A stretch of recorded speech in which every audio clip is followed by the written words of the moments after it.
Hello student, अभी हमारा 2 lesson हो चुका था 6 एंड 7। अभी 8 का देखेंगे, उपयुक्त और उपद्रवी सूक्ष्म जीव। तो बच्चों इसमें उपयुक्त और सूक्ष्म जीव में अभी यहाँ पे सूक्ष्म जीव दिया हुआ है लैक्टोबैसिलाई और राइजोबियम कीड़, और उसमें उपद्रवी सूक्ष्म जीव में क्लास्ट्रिडियम और अन्य सूक्ष्म जीव इसमें दिए गए हैं। तो बच्चों यहाँ पे हम इसकी जानकारी देखेंगे तो हमारे आसपास के सर्वत्र मतलब सभी जगह पर सूक्ष्मदर्शी के बिना दिखाई नहीं देते हैं। अभी यहाँ पर सूक्ष्मदर्शी के बिना दिखाई नहीं देने वाले ऐसे सूक्ष्म जीवों के विभिन्न प्रकार से आप परिचित हैं, लेकिन ये क्या होता है, दिखाई नहीं देता है बिना सूक्ष्मदर्शी के द्वारा।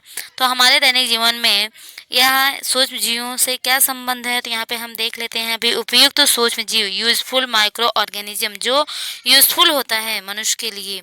तो यहाँ पे लैक्टोबैसिलाई सबसे पहला है, लैक्टोबैसिलाई। तो बच्चों यहाँ लैक्टोबैसिलाई कहाँ पाया जाता है? ताज़ा छाछ की एक बूंद स्लाइड पर लें और उस बूंद की एक पतली परत बनाएं और उस पर मिथिल ब्लू अवरंजक की एक बूंद डालकर आच्छादन कांच रखें और उपयुक्त उसमें संयुक्त सूक्ष्मदर्शी की 10x लेंस तथा इसके तत्पश्चात उच्च क्षमता वाली 60x लेंस से निरीक्षण कीजिए। फिर क्या नीले रंग के तीली जैसे सजीव हलचल करते हुए दिखाई दिए और इन जीवाणुओं का नाम होता है लैक्टोबैसिलाई। तो बच्चों ये छाछ में पाया जाता है, दही में लैक्टोबैसिलाई पाया जाता है, जो हम इसको सूक्ष्मदर्शी की सहायता से देख सकते हैं।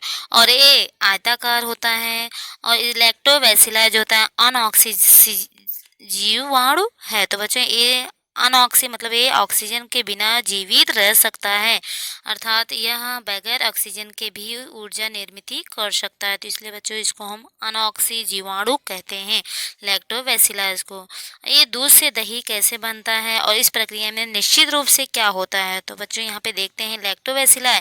अभी लैक्टोबैसिलाई जो जीवाणु होता है दूध की लैक्टोज शर्करा का किण्वन प्रक्रिया द्वारा लैक्टिक अम्ल में रूपांतरण करता है। अभी जो लैक्टोज शर्करा जो दूध में पाया जाता है, तो इस प्रक्रिया द्वारा क्या होता है, लैक्टिक अभी किण्वन किस प्रक्रिया द्वारा, किण्वन के द्वारा दूध का अभी क्या हो जाता है, लैक्टिक अम्ल में रूपांतरण हो जाता है।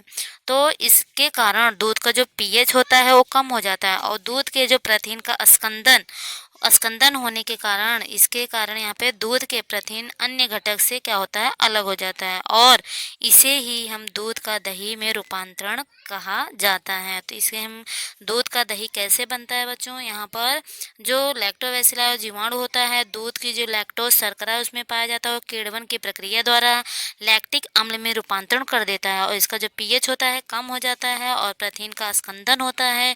इसके कारण वहाँ पे प्रथिन अन्य घटकों से अलग हो जाते हैं और दूध का दही में रूपांतरण हो जाता है। तो लैक्टिक अम्ल के कारण दही को विशिष्ट खट्टा स्वाद मिलता है। अभी दही खट्टा क्यों होता है, लैक्टिक अम्ल के कारण, और उसका पीएच कम होने के कारण दूध के अन्य घातक जो जीवाणुओं का विनाश होता है। तो और यहाँ पर हम क्या आप जानते हैं इसमें आजकल जो लोकप्रिय प्रोबायोटिक दही और अन्य खाद्य पदार्थ वास्तविक रूप में हैं?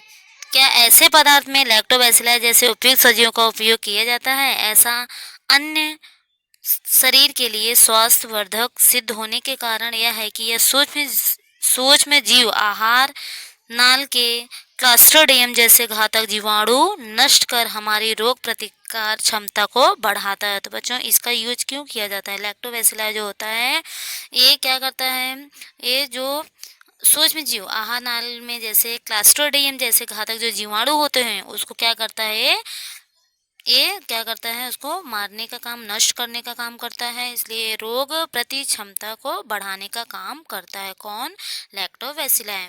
तो अभी यहाँ पे लैक्टोबैसिलाई जीवाणु का उपयोग, अभी यहाँ पे क्या क्या उपयोग होते हैं तो हम यहाँ पे देख लेते हैं, पॉइंट्स दिए हुए हैं। पहला पॉइंट है दही, छाछ, घी, पनीर, चीज, श्रीखंड जैसे अन्य पदार्थ दूध की किण्वन प्रक्रिया से प्राप्त होते हैं। किसे किण्वन प्रक्रिया से यहाँ पे प्राप्त होते हैं, दही, छाछ, घी, पनीर, चीज, ये श्रीखंड, ये सब किसके कारण, दूध के जो किण्वन का क्रिया जो होता है उसे प्राप्त होते बनते हैं। अभी सेकेंड है सिडार, कोको, सब्जी के अचार आदि पदार्थों का बड़े पैमाने में उत्पादन करने के लिए किसकी सहायता की लिया जाता है, लैक्टोबैसिलाई किण्वन का यहाँ पे उपयोग किया जाता है। इसकी प्रक्रिया के द्वारा यहाँ पर बनता है। फिर तीसरा है पाचन संस्था के कार्य में पाचन संस्था के कार्य में, तो यहाँ पर पाचन संस्था के कार्य में खराबी आने पर लैक्टोबैसिलाई और अन्य सूक्ष्म जीव साथ आकर उपचार करते हैं। तो यहाँ पे पाचन संस्था जब यहाँ पे कार्य करने में कुछ खराबी आता है तो लैक्टोबैसिलाई और कुछ अन्य जो सूक्ष्म जीव होते हैं आकर इसका उपचार करते हैं। तो चौथा क्या है, गाय भैंस को दी जाने वाली बिनोल, बिनोल की जो खली होती है वास्तविक में लैक्टोबैसिलाई की सहायता से खटास उत्पन्न किया हुआ अन्न पदार्थ होता है। तो यहाँ पे चौथा हो गया। अभी नेक्स्ट हम देखेंगे पांचवा। पांचवा क्या है, अभी मध्य अर्क निर्मित तथा कुछ प्रकार की जो डबल रोटी बनाए जाते हैं इसमें भी उपयोग किया जाता है लैक्टोबैसिलाई किण्वन प्रक्रिया का उपयोग करके मध्याह्न जो निर्मित किया जाता है और डबल रोटी बनाया जाता है। नेक्स्ट हम देखेंगे यहाँ पर, अभी यहाँ पे नेक्स्ट दिया हुआ है राइजोबियम सहजीवी जीवाणु, राइबोजियम सिम्बायोटिक बैक्टीरिया। तो इसमें बच्चों अभी मेथी हो गया, मूंगफली, सोयाबीन अथवा किसी दलहन का जो पौधे लेकर 3 से 5% हाइड्रोजन पेरोक्साइड के द्रावण से निर्जलीकरण किया कीजिए। तो यहाँ पे दिखाई देगा राइजोबियम। तो बाद में यहाँ पे क्या करने का कोर्स किया, अभी इसमें 70% इथाइल अल्कोहल के द्रावण में 4 से 5 मिनट तक रखें। इसके बाद निर्जलित पानी में स्वच्छ कीजिए और मतलब उसको साफ कीजिए। फिर गांठों के बहुत ही पतले फाँक कीजिए और एक अच्छी फाँक सेफ्रेनिन के तन द्रावण में 2 से 3 मिनट तक उसको रखेंगे। इसके बाद स्लाइड पर फाँक रखकर आच्छादन कांच रखें। इसके बाद उसमें कांच रखकर और संयुक्त सूक्ष्म की सहायता से क्या करें, निरीक्षण करें, उसको अच्छे से देखेंगे तो एक गुलाबी डंडिया जैसे बेलनाकार सजीव राइजोबियम जीवाणु होते हैं। तो यहाँ पे बच्चों अभी डायग्राम यहाँ पे दिया हुआ है। तो यहाँ पे राइजोबियम, राइजोबियम यहाँ पे दिख रहा है, किसकी तरह, बेलनाकार दिख रहा है। तो यहाँ पे सूक्ष्मदर्शी से देखने के बाद बच्चे यहाँ पे डंडियों की के आकार बेलनाकार में यहाँ पे दिखाई देगा ये राइबोजियम जीवाणु। और यह जीवाणु देखने के लिए हमें दलहनों के पौधों की जड़ों की गांठें ढूंढनी पड़ेगी और इस वनस्पति को राइबोजियम से लाभ होता होगा या हानि होता होगा।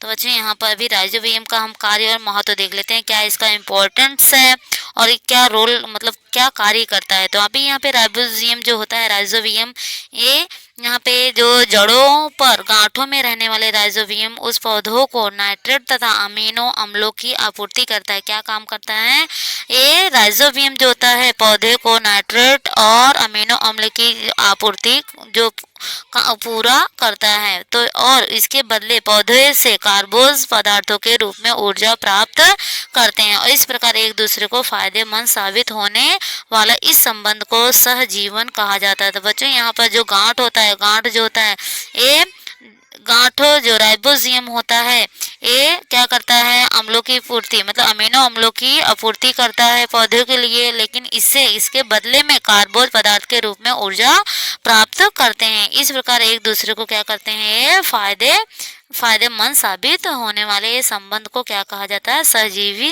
कहा जाता है। तो बच्चों यहाँ पे राइजोबियम जो हवा के नाइट्रोजन से नाइट्रोजन के यौगिक बनाते हैं और यहाँ परंतु नाइट्रोजन के स्थिरीकरण के लिए उन्हें मटर, सोयाबीन, सेम की फली तथा अन्य दलहनों जैसे सिवा वर्गीय जो फली होते हैं वह वनस्पति के होस्ट के रूप में आवश्यकता होती है। तो बच्चों यहाँ पर जो पौधे होते हैं, मटर, सोयाबीन, सेम की जो फली, अन्य दलहनों जैसे जो फलियां होती हैं, ये वनस्पति की मतलब होस्ट के रूप में आवश्यकता इसकी होती है और राइजोबियम के बनाकर दिए नाइट्रोजन युक्त यौगिक के कारण दालें और दलहन प्रोटीनों का अच्छा स्रोत साबित होता है।